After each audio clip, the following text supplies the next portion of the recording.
1000 మంది ముద్రలు వచ్చినా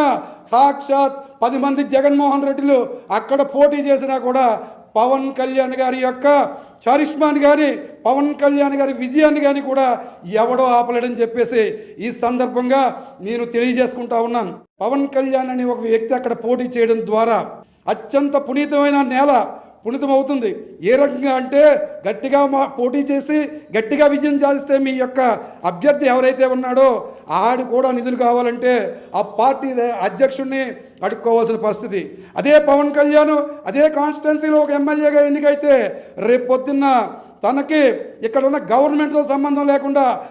అవసరమైతే నరేంద్ర మోడీ గారిని ఒప్పించి అమిత్ షా గారిని ఒప్పించి అవసరమైతే మీ యొక్క నియోజకవర్గానికి కావాల్సిన మౌలిక సదుపాయాలు,